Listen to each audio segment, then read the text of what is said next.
O onde pode ser advérbio de lugar na função sintática ou pronome relativo na função morfológica. Possui noção de lugar, mas sempre no sentido estático, fixo, permanente, ou seja, não há movimento. Quando o onde iniciar uma pergunta, ele será advérbio de lugar interrogativo, para saber a localização de alguém ou de algo. E atenção, nesse caso, ele não será pronome relativo. Então vamos ver um exemplo. Onde ela estuda? O onde sempre será um advérbio de lugar, mas quando ele aparecer no meio de uma frase, morfologicamente ele será pronome relativo.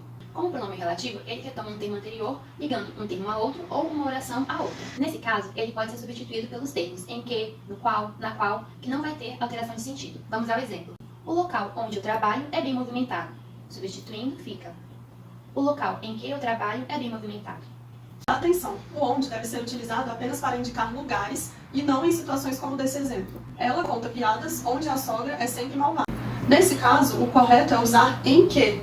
Então, ela conta piadas em que a sogra é sempre malvada. Fiquem ligados nisso também, pessoal. Apesar de o onde, como pronome relativo, poder ser substituído pela expressão em que, o contrário nem sempre vai ocorrer, pois o em que tem um sentido muito mais amplo. Vamos ao exemplo. O lugar onde moro é tranquilo. Substituindo, fica: o local em que moro é tranquilo. Aqui é possível a substituição, pois ambos indicam lugar.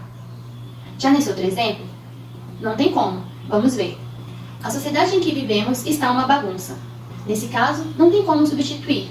A sociedade onde vivemos está uma bagunça. Aqui não é possível, pois não existe a ideia de lugar, e sim de contexto.